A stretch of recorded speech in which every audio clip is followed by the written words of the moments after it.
Hello guys, welcome to Comet Learning. तो हम फिर लेकर के आ गए हमारा नया वीडियो, जो कि हमारा चैप्टर स्टार्ट है मॉलिक्यूलर बेसिस ऑफ इनहेरिटेंस के ऊपर पे। लास्ट क्लास में हमने देखा कि किस तरीके से हमने डीएनए को रेप्लिकेट किया, लेकिन लास्ट में मैं एक क्वेश्चन छोड़ के गया था, सेमी कंजर्वेटिव। क्या? Semi conservative. क्यों मैंने कुछ इस तरीके से लिखा था? तो देखो क्या है ना कि आज अपने को सेमी कंजर्वेटिव ही हमारा डीएनए है, इस टाइप से हमारा डीएनए रेप्लिकेट करता है, ये साबित करके दिखाना है। मतलब इसको एक्सपेरिमेंटल कंफर्मेशन करके देना है कि जो हमारा डीएनए रेप्लिकेट हुआ है वो सेमी कंजर्वेटिव मोड का है, यानी कि सेमी कंजर्वेटिव टाइप का हमारा डीएनए है। तो भैया ऐसा क्यों कर रहे हैं हम? देखो स्टार्टिंग में क्या हुआ ना कि साइंटिस्ट लोग ऐसे मान नहीं रहे थे कि सेमी कंजर्वेटिव टाइप का है, क्योंकि अलग अलग बातें चल रही थी। कोई बोलता है कि नहीं कंजर्वेटिव टाइप का है, कोई बोलता है, क्या बोलता है, कोई कोई बोलता कंजर्वेटिव टाइप का, कोई बोलता है कि नहीं डिस्पर्सिव टाइप का। तो क्या होता है semi conservative, conservative, dispersive?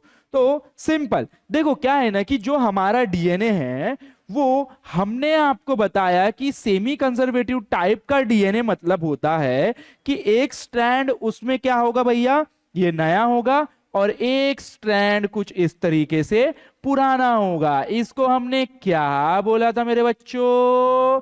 Yes, semi conservative DNA. क्या बोला था इसको? Semi conservative DNA. लेकिन कुछ बोलते थे कि नहीं कंजर्वेटिव टाइप का भी डीएनए रेप्लिकेशन हो सकता है। मतलब ऐसा कि यस, एक तरफ पूरा पुराना डीएनए, एक तरफ पूरा नया डीएनए। ये क्या बात है, क्या बात है। ये देखो हमारा जो इनिशियली डीएनए था ना भैया, वो ऐसा था। कैसा था? ऐसा था। तो जब ये रेप्लिकेट हुआ तो बोलते कि पूरा का पूरा एक डीएनए नया होगा और एक पूरा का पूरा डीएनए, मतलब ये पूरा का पूरा एक डीएनए पेरेंट्स के जैसा होगा, यानी कि पुराना होगा, और एक डीएनए पूरा नया बनेगा। लेकिन जो कंजर्वेटिव सेमी कंजर्वेटिव है, इसमें हमने क्या बोला कि एक स्ट्रैंड नया होगा, एक स्ट्रैंड पुराना होगा, इस तरीके से रेप्लिकेशन होगा। और डिस्पर्सिव में क्या बोला गया? डिस्पर्सिव में बोला गया कि मिक्स देखने को मिलेगा हमको। क्या देखने को मिलेगा? मिक्स देखने को मिलेगा। मतलब कुछ इस तरीके से हमको स्ट्रैंड्स देखने को मिलेंगे उसके, ये इस तरीके से उसके हमको क्या देखने को मिलेंगे? स्ट्रैंड्स देखने को मिलेंगे। यस यस, समझ रहे तुम लोगों को मैं क्या समझाने की कोशिश कर रहा हूं तुमको? कि सिंपल यहां पर आप ये समझो भैया कि जो कंजर्वेटिव टाइप का है वो रेप्लिकेट होता है तो एक पूरा एज इट इज जैसे का वैसा, यानी कि पेरेंट्स की तरह होगा, और एक पूरा नया होगा। लेकिन कंजर्वेटिव में क्या होता है कि एक नया स्ट्रैंड बनेगा और एक पुराना होगा। और डिस्पर्सिव में क्या होगा कि बीच बीच में थोड़े सेगमेंट नए डीएनए सीक्वेंस के होंगे और थोड़े पुराने सीक्वेंस के होंगे। तो इसमें से किस टाइप का हमारा डीएनए का रेप्लिकेशन है, ये हमको देखने के लिए हम करते हैं भैया एक्सपेरिमेंटल कंफर्मेशन। क्या करते हैं? इसका एक्सपेरिमेंटल कंफर्मेशन। क्लियर है यहां तक के सभी को? तो अब इसको करने के लिए हम एक्चुअली एग्जैक्ट करते क्या है, ये अब हमको समझना है। देखो क्या है ना कि हम क्या करते हैं यहां पर भैया, नाइट्रोजन के आइसोटोप्स को यूज करते हैं। किसके? नाइट्रोजन के आइसोटोप्स को यूज करते हैं। क्यों? क्योंकि आपको पता है नाइट्रोजन एक बहुत इंपॉर्टेंट क्या है भैया, कंपोनेंट है हमारे डीएनए का। क्यों? क्योंकि डीएनए में प्रेजेंट होता है नाइट्रोजिनस बेस। हम बोलते हैं ना नाइट्रोजिनस बेस, यानी कि क्या प्रेजेंट है वहां पे? नाइट्रोजन। इसीलिए अपन इस नाइट्रोजन के दो आइसोटोप्स को यूज करते हैं। क्या करते हैं? दो आइसोटोप्स को यूज करते हैं, जिसमें से एक होता है N14 और एक होता है N15। जो कि N14 माना जाता है कि ये थोड़ा कैसा है, ये लाइट है। कैसा है भैया? LiGHT, light. और ये क्या है, हैवी, कैसा है भैया, हैवी वेटेज है। तो जो N14 है ये लाइट वेटेज है और 15 वाला जो है वो हैवी वेटेज है। इस तरीके से अपन क्या करते हैं, नाइट्रोजन के ऐसे दो आइसोटोप्स का यूज करते हैं। अच्छा, इसको ऐसे कैसे अपन यूज करेंगे, तो सिंपल, हमारा जो मॉडल बैक्टीरिया है जिसका सबसे ज्यादा हम यूज करते हैं वो है यस ई कोलाई, एस्चुरेशिया कोलाई। इसका अपन यूज करते हैं इस एक्सपेरिमेंट के लिए। तो सबसे पहले हम एक्सपेरिमेंट को किस तरीके से परफॉर्म करेंगे, देखो जो नॉर्मली है ना बैक्टीरिया में जो नाइट्रोजन देखने को मिल रहा है, हम एस्चुरेशिया कोलाई को जो नाइट्रोजन ले रहे हैं वो N14 टाइप का हमको नॉर्मल मिल रहा है। तो हम क्या करेंगे ना, एक एस्चुरेशिया कोलाई लेंगे। क्या करेंगे, अब ये समझ गया आपको, आइसोटोप्स वगैरह अपन ने दो लिए। अच्छा, अब इसमें मैं तुमको और बता देता हूं, यहां पर हम सीजियम क्लोराइड भी लेंगे। क्या लेंगे, caesium chloride, CaCl2 as a density gradient बनाने के लिए। जो हमारा ये एक्सपेरिमेंट होने वाला है वो होने वाला है एक टेक्निक के ऊपर जिसका नाम है, बहुत इजी सिंपल याद रखो, क्या बोल रहा हूं मैं, इक्विलिब्रियम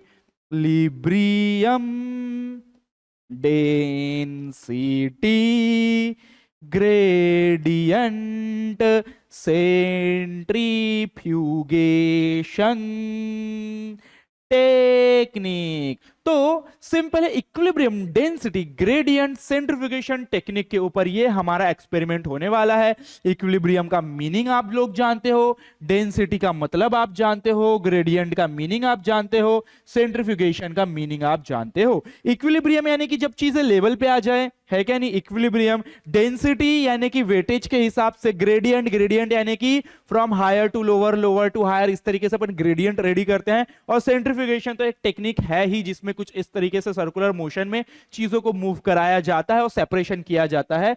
तो इस टेक्निक के बेसिस पर अपन क्या करेंगे भैया, हमारा ये एक्सपेरिमेंट को परफॉर्म करेंगे। ठीक है, तो सिंपल अपन क्या लेते हैं, अपन लेते हैं एस्चुरेशिया कोलाई को। क्या लेते हैं, ई कोलाई को। क्या ले रहा हूं मैं, ई कोली। ठीक है, एस्चुरेशिया कोलाई लिया तो मैं बोल रहा हूं कि ये कुछ इस तरीके का क्या है भैया, ये बैक्टीरिया है। क्या है, ये बैक्टीरिया है। तो इसको मैंने क्या किया, इसको मैंने एक पेट्री डिश पे ग्रो कराया। क्या कराया, एक पेट्री डिश ले लेता हूं मैं कुछ इस तरीके से। ठीक है, इस पे मैंने इसको क्या कराया, ग्रो कराया। किसको, ई कोलाई को मैंने इस पे ग्रो कराया। लेकिन मैंने यहां पर जो न्यूट्रिएंट मीडिया दिया है, क्या दिया है, न्यूट्रिएंट मीडिया, मतलब जिसमें ये क्या होगा, ग्रो होगा, उसमें मैंने डाले हैं N15। क्या डाले हैं, N15। क्या डाले हैं भैया, N15 डाले, बहुत सारे नाइट्रोजन जो भी है आइसोटोप्स डाले हैं नाइट्रोजन के, जो कि N15 वाला मैंने यहां पर यूज किया है। ऐसा सेवरल जनरेशन, यानी कि मैं बोलता हूं ये 14 जनरेशन तक के होगा। ये मैं कब तक के दूंगा इनको, 14 जनरेशन तक के मैं इस एस्चुरेशिया कोलाई को N15 वाला नाइट्रोजन दूंगा, जिसकी वजह से इसके डीएनए में सारा जो नाइट्रोजन होगा वो कौन सा होगा, N15 वाला होगा। कौन सा होगा भैया, N15 वाला होगा। क्लियर है, तो N15 वाला मैंने इसको खाने को दिया। तो अब मैंने क्या किया, ये एस्चुरेशिया निकल के आ गया जिसमें N15 वाला क्या है, नाइट्रोजन है। अब मैंने क्या किया, इस एस्चुरेशिया कोलाई में से डीएनए को निकाला। उस डीएनए को मैंने क्या किया, एक सॉल्यूशन, मतलब हमारा सीजियम क्लोराइड का सॉल्यूशन में डाला। ठीक है, ये सीजियम क्लोराइड है, yes yes yes yes yes yes. तो अपन ये सीजियम क्लोराइड अब हटा देते हैं। ठीक है, मैं कुछ यहां पर आपको अलग तरीके से बना के दिखाता हूं। सीजियम क्लोराइड को अपन किस तरीके से बनाएंगे, यस ब्लू ले लेते हैं। ये हमारा सीजियम क्लोराइड है। क्या है ये हमारा कुछ सीजियम क्लोराइड का सॉल्यूशन कुछ इस तरह दिखाई दे रहा है। तो जब इस सीजियम क्लोराइड का सॉल्यूशन, ये सीजियम क्लोराइड करता क्या है, ये सीजियम क्लोराइड बेटा एक ऐसा सॉल्यूशन बनाता है जिसमें एक ग्रेडियंट रेडी होता है। मतलब जो इसका सॉल्यूशन है ना, इसमें सबसे ज्यादा जो हैवी मॉलिक्यूल नीचे देखने को मिलेंगे, उससे थोड़े लाइटर ऊपर, और लाइटर लाइटर लाइटर लाइटर। तो जिसके वजह से हमको क्या देखने को मिलेगा, ऊपर सबसे लाइट मॉलिक्यूल, फिर धीरे धीरे जैसे जैसे नीचे की तरफ जाएंगे ना, तो हमको डेंसिटी क्या देखने को मिलती जाएगी, उसकी ज्यादा देखने को मिलती जाएगी इस सॉल्यूशन की। तो हमने क्या किया, इस हमारे एस्चुरेशिया कोलाई से डीएनए उठाया जो कि N15 वाला है। कौन सा वाला है, N15 वाला है। और मैंने इसके अंदर डाल दिया, उसको सेंट्रीफ्यूगेट किया, और जब देखा ना तो मेरा इसका जो बैंड है डीएनए का वो कहां पर बन रहा है, तो मैंने देखा कि भैया वो जो डीएनए का बैंड है ना यहां बन रहा है। कहां बन रहा है? यहां पर बन रहा है। यहां पर क्यों बन रहा है? क्यों? क्योंकि ये जो डीएनए है और इस जो हमारा सॉल्यूशन है उन दोनों की डेंसिटी कहां मैच हुई? यहां पर मैच हुई, तभी हमारा इसका कहां बैंड बन रहा है? इस लेवल पे क्या बन रहा है भैया? बैंड दिखाई दे रहा है। क्यों? क्योंकि मैंने आपको बताया ये जो सॉल्यूशन है ये भी डेंसिटी ग्रेडियंट है, मतलब यहां पर ज्यादा मॉलिक्यूल धीरे धीरे धीरे धीरे क्या होते जा रही है, इसकी डेंसिटी अलग अलग जगह पे अलग अलग है। तो और हमारे जो मॉलिक्यूल, हमने जो डीएनए मॉलिक्यूल डाला है उसका हमने N15 का यूज किया है, तो उसका जो बैंड है वो कहां पर बन रहा है? इसके इक्विलिब्रियम के हिसाब से यहां पर बन रहा है। क्लियर है? यहां तक के समझा सभी को? अब मैंने क्या किया, अब मैंने और क्या किया, ये जो हमारा N15 वाला था, ये कौन है? N15 वाला हमारा ई कोलाय है। अब इसको मैं क्या करता हूं ना, सिंपल, इसको अब मैं एक और पेट्री डिश ले रहा हूं जिसपे मैंने N14 वाला नाइट्रोजन लिया है। कौन सा लिया है? N14 वाला। अच्छा 14 मैंने गलत साइड लिख दिया, इधर भी मैंने, आप थोड़ा मेरी जैसी गलती ना करे बिल्कुल, कि मेरे से क्या गलती हुई भैया, यहां पर ये जो 14 मैं इस साइड लिखा हूं ना, ये यहां पे ये 15 इस साइड लिखा हूं, ये 15 इस साइड लिखा हूं, इसको इस साइड बिल्कुल नहीं लिखना, इसको लिखना है हमको किस साइड? इस साइड। तो ये N15 ऐसा आएगा, N15 ऐसा आएगा। आप लोग तो केमिस्ट्री के स्टूडेंट हो तो आपको पता भी है कि किस साइड पे हमको हमारे आइसोटोप्स के वो एटॉमिक नंबर हम लिखते हैं। ठीक है, सो ये क्या है? ये 15 टाइप का, ये भी 15 टाइप का, ये हमने क्या कर दिया भैया इसको, ये 14 टाइप का। अब हम एस्चेरिशिया कोलाई को क्या कर रहे हैं?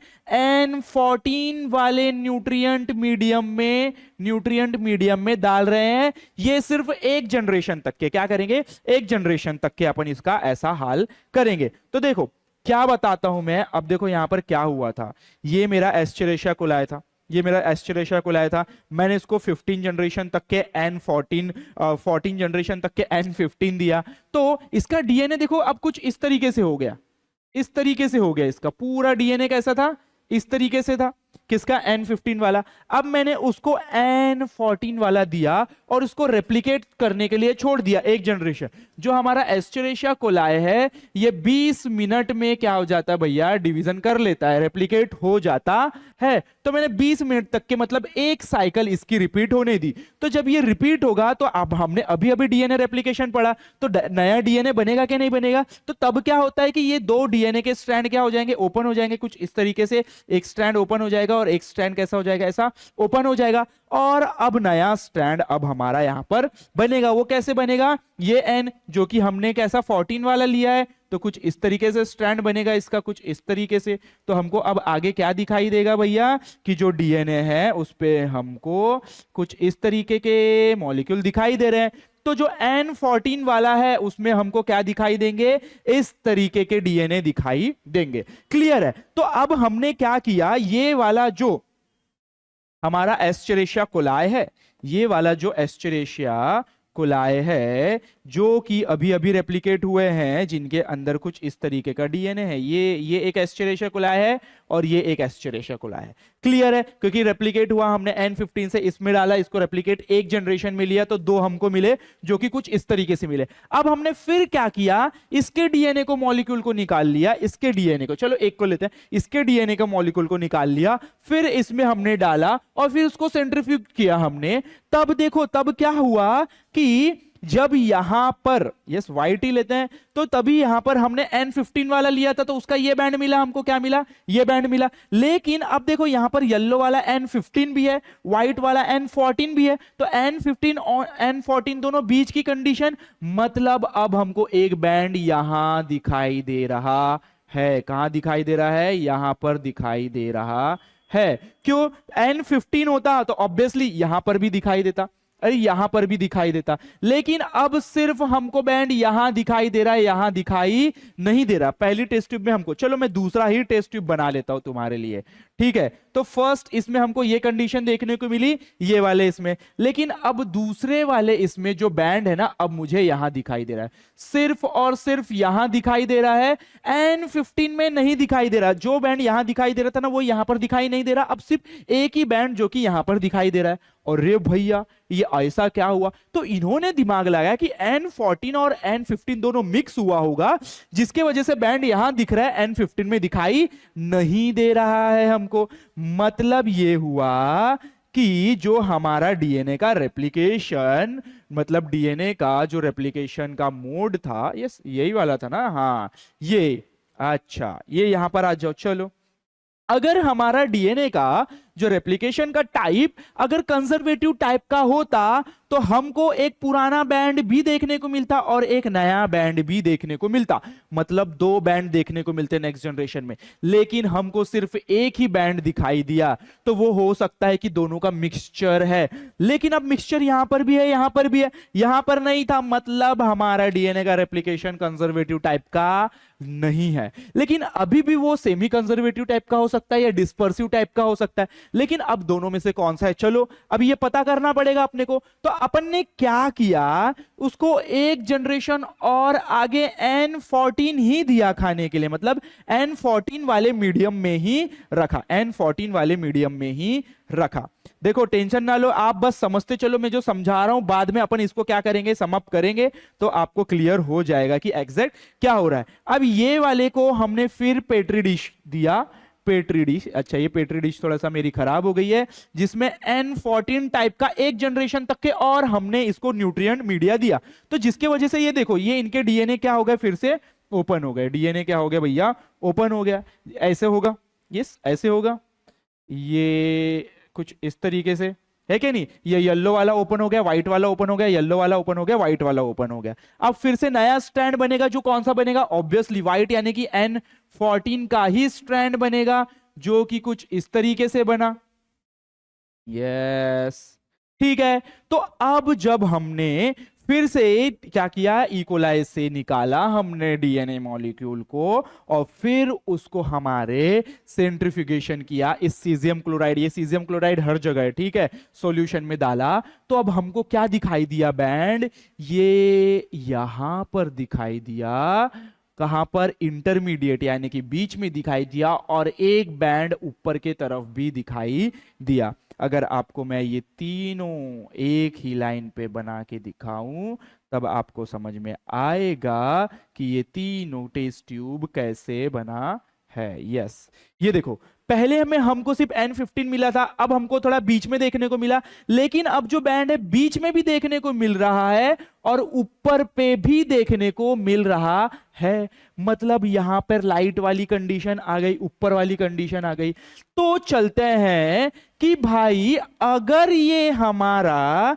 किस टाइप का होता, अगर ये हमारा रेप्लिकेशन ऑब्वियसली अगर ये डिस्पर्सिव टाइप का होता, तो हमको सारे जो डीएनए के मॉलिक्यूल है वो मिक्स टाइप के दिखाई देते। सारे के सारे कैसे दिखाई देते, मिक्स टाइप के, क्योंकि सभी कैसा ऐसा डिस्पर्सिव टाइप के डीएनए बन रहे हैं। यहां पर सभी हमारे डिस्पर्सिव टाइप के डीएनए बनेंगे। इसमें सभी क्या होंगे भाई, सबके ही छोटे छोटे छोटे छोटे सीक्वेंस होंगे उसमें। तो हमको जितने भी डीएनए के बैंड्स है वो कहां दिखाई देने चाहिए थे, सिर्फ और सिर्फ इस इंटरमीडिएट यानी बीच वाले कंडीशन में। लेकिन हमको बैंड ऊपर की तरफ भी दिखाई दे रहा है। इसका मतलब यह है कि जो डीएनए का रेप्लिकेशन है वो सेमी कंजर्वेटिव टाइप से हो रहा है। एक बैंड नया बन रहा है और एक बैंड पुराना है, जो कि बिल्कुल इस तरीके से चला हुआ आ रहा है। तो इस ऑब्जर्वेशन के बेसिस पर हम बोलते हैं कि जो हमारा डीएनए का रेप्लिकेशन है वो किस टाइप का है भैया, वो है सेमी कंजर्वेटिव टाइप का। क्यों? क्योंकि पहले जब हमने उसको N15 में रखा तो बैंड नीचे बन रहा था क्योंकि हैवी था। फिर जब हमने देखा जब N15 और N14 दोनों का बना तो साथ में इंटरमीडिएट बैंड बना। लेकिन अब यहां पर N14 N15 और यहां पर N14 N14 का हमको बैंड दिखाई दिया। मतलब ये है कि ये सेमी कंजर्वेटिव मोड टाइप का रेप्लिकेशन कन्फर्मेशन है। अगर देखा जाए तो पहले पूरा 100% हमको यहां दिखाई दे रहा था, फिर ये 100% पूरा बीच में दिखाई दे रहा था, लेकिन अब क्या हुआ 50% यहां 50% यहां दिखाई दे रहा है। आप और प्रैक्टिकल कर सकते हो, इसको एक जनरेशन और आगे छोड़ दो रेप्लिकेट होने के लिए, तब क्या होगा कि और आपको N15 में ज्यादा दिखाई देंगे, तो इसका परसेंटेज कम हो जाएगा, यहाँ 25 दिखाई देंगे और यहाँ पे 75% दिखाई देगा। क्यों? क्योंकि ये डिपेंड कर रहा है कि हम उसको नाइट्रोजन जो दे रहे हैं N14 टाइप का दे रहे हैं अब कंटिन्यूअसली। क्लियर है यहां तक के सभी को? तो ये था हमारा भैया क्या एक्सपेरिमेंटल कंफर्मेशन, जो कि किस बेसिस पर किया गया? इक्विलिब्रियम डेंसिटी ग्रेडियंट सेंट्रीफ्यूगेशन के ऊपर। देखो मैं फिर से आपको समझा देता हूं कि हमने क्या किया। हम डीएनए का एक्सपेरिमेंट कर रहे हैं कि भाई जो डीएनए का रेप्लिकेशन है ये किस टाइप का है, किस टाइप्स का। एक डीएनए में दोनों ओल्ड है, दोनों नए हैं, या एक नया एक पुराना है, इस तरीके से। तो तीन ऐसी थेरीज चल रही थी कि नहीं कंजर्वेटिव टाइप का है, एक पूरा नया एक पुराना है। एक बोलता है डिस्पर्सिव टाइप का है कि नहीं इसमें छोटे छोटे सेगमेंट्स में दिखने को मिलता है, और एक बोलता है सेमी कंजर्वेटिव, एक स्ट्रैंड नया एक स्ट्रैंड पुराना है, ऐसा इसने कहा। लेकिन अब कौन सी कहानी सही है ये प्रूफ करने के लिए अपन एक्सपेरिमेंट करते हैं, experimental confirmation on the basis of equilibrium density gradient centrifugation. क्यों हम इसको ऐसा बोल रहे हैं? क्योंकि देखो यहां पर इक्विलिब्रियम मेंटेन हो रहा है तभी बैंड बन रहा है। किस बेसिस पर बन रहा है? डेंसिटी के बेसिस पर बन रहा है। जब यहां पर ग्रेडियंट रेडी हो रहा है और सेंट्रीफ्यूगेशन कर रहे हैं तब जाके हमको ये सारे रिजल्ट दिखाई दे रहे हैं। तो हमने क्या किया, जो हमारा एस्चेरेशिया कोलाई है उसको N15 वाला नाइट्रोजन मीडियम दिया, जिसमें वो कंटिन्यूअसली ग्रो किया N14 जनरेशन तक के, ऐसा हुआ उसमें। फिर तो उसका जो पूरा डीएनए था अंदर का कैसा हो गया? N15 वाला हो गया, यानी कि हैवी हो गया। जब उसका बैंड हमने लिया तो यहां देखने को मिला, ठीक है। फिर हमने क्या किया, उसको एक जनरेशन तक के N14 वाले न्यूट्रिएंट मीडिया पे ग्रो किया। फिर उसका हमने जब बैंड ऑब्जर्व किया तो बीच में बन रहा था, क्योंकि तब तक कंडीशन ऐसी हो गई कि ये ओपन होकर के नया बैंड बन गया, यानी कि ऐसा कंडीशन आ गई वहां पर। फिर जब हमने उसका देखा तो बैंड इंटरमीडिएट बना। चलो भैया चलो ठीक है कोई बात नहीं। फिर अपन ने इसको फिर से N14 एक जनरेशन और तक के दिए तो वो और ओपन हुआ। अब हमको एक नया बैंड मिला जो कि ऊपर की तरफ दिखाई दे रहा था, मतलब पूरा डीएनए का जो है ये नया स्ट्रैंड आया है। लेकिन कैसे आया? एक पुराना था और एक नया था, लेकिन यहां पर पूरे नए आए। लेकिन ये नए कैसे आए भैया? ये यहां से सेपरेट हुआ है, लेकिन इसमें भी तो एक पुराना स्ट्रैंड है ना, अगर देखा जाए तो। क्लियर है यहां तक के सभी को? एक थोड़ी सी छोटी सी थ्योरी अपन निकाल करके लेकर के आए हैं, वो पढ़ लेते हैं। इसके ऊपर से क्या क्या हमको यहां पर दिया हुआ है। बोलता है एक्सपेरिमेंटल कंफर्मेशन के बारे में कि जो मैथ्यू मिचेल्सन एंड फ्रैंकलिन के बारे में बताया है। इन्होंने यूज किया था equilibrium density gradient centrifugation technique का, ये एक्सपेरिमेंटली प्रूफ करने के लिए कि जो डीएनए है वो किस टाइप का रेप्लिकेशन शो करता है? Semi conservative replication. Now they culture bacteria. उन्होंने क्या किया? बैक्टीरिया को कल्चर किया। कौन सा? ई कोलाई को। किसमें भाई? मीडियम कंटेनिंग जिसमें N14 नाइट्रोजन था। पहले उन्होंने ये बताया ऑब्टेन इक्विलिब्रियम डेंसिटी ग्रेडियंट, और उन्होंने बैंड ऑब्जर्व किया कि कहां पर उनको बैंड देखने को मिल रहा है। अगर मैं बोल रहा हूं कि नाइट्रोजन लाइट वाला है तो उसका बैंड हमको ऊपर की तरफ दिखाई देगा, ठीक है। फिर बोलता है कि एक Escherichia coli cell were then transfer to N15 medium वाले, यानी कि जो कैसा आइसोटोप्स है भैया? हैवी आइसोटोप्स है। और सेवरल जनरेशन तक के उसको क्या होने दिया? रेप्लिकेट होने दिया, और उसमें भी उसका बैंड ऑब्जर्व किया। तो वो बैंड कहां बना? यहां पर बना, नीचे की तरफ बना, ठीक है। क्लियर है यहां तक के? तो जो लाइटर था उसका ऊपर और जो हैवी था उसका बैंड नीचे की तरफ बना। अब उन्होंने क्या किया, जो N15 वाला है ना उसको क्या किया? डिस्टिंग्विश कर लिया अलग डीएनए से, और सेंट्रीफ्यूगेट करके क्लोराइड 6 मोलर सीजियम क्लोराइड में डेंसिटी ग्रेडियंट में। अब क्या किया आगे देखो, जो density gradient value 6 molar caesium chloride है उसको N15 DNA almost same there after at the equilibrium point N15 DNA will form a band in both the strand of DNA are labeled with N15। मतलब वही बताया कि कहां कहां उन्होंने वो बैंड ऑब्जर्व किया। अब क्या करते हैं ये Escherichia coli were they transfer to the another medium. अब उस एस्चेरेशिया कोलाई को दूसरे मीडियम में ट्रांसफर कर दिया, जो कि कौन सा था? N14। ये N14 ऐसा है, ठीक है। उसमें ऑब्जर्व किया, और उन्होंने क्या किया? सबसे पहले देखा एक जनरेशन के बाद उन्होंने ऑब्जर्व किया डेंसिटी ग्रेडियंट बैंड, और उन्होंने बैंड को ऑब्जर्व किया तो बैंड अब कहां दिखाई दे रहा था? बीच में। कहां पर भैया? बीच में, इंटरमीडिएट। फिर क्या किया उन्होंने? आफ्टर एक जनरेशन और देखा, तब उनको एक बैंड कहां पर दिखाई दिया, ऊपर की तरफ दिखाई दिया, और the position of band after 2 generation clearly prove that कि जो डीएनए का रेप्लिकेशन है वो किस टाइप का है भैया, सेमी कंजर्वेटिव टाइप का है। अगर आपको समझ में आए तो ये डायग्राम देखिए कि यहां पर सिंपल वही बताया गया है कि ये डीएनए लिया N15 वाला, उसको N14 में रखा तो कुछ इस तरीके से 2 स्ट्रैंड बने, N14 N15 का बैंड हमको इंटरमीडिएट देखने को मिला, फिर इसको और एक जनरेशन तक के छोड़ दिया, तब क्या दिखाई दिया कि N14 N15 का एक बैंड यहां दिखाई दिया और N15 N15 का यहां पर एक बैंड दिखाई दिया। ये N14 होगा, ओके, क्या होगा, ये N14 होगा, दोनों के दोनों। क्लियर है यहां तक के सभी को, समझा? तो बहुत इजी है ये, ज्यादा कोई कंफ्यूजन क्रिएट नहीं करता। इस वीडियो को मैं इतना ही रखूंगा, हम मिलते हैं हमारे नेक्स्ट वीडियो में, जो कि हमारा होने वाला है भैया प्रोटीन सिंथेसिस के ऊपर, इंपॉर्टेंट टॉपिक है। तो आप सभी लोग अपनी पढ़ाई ऐसे ही कंटिन्यू जारी रखें और मेरे वीडियो 1 बाय 1 आप देखते रहिए। अगर आपको कोई डाउट हो तो प्लीज कमेंट सेक्शन में पूछ लीजिए। तो मिलते हैं हमारे नेक्स्ट वीडियो में, तब तक के लिए धन्यवाद।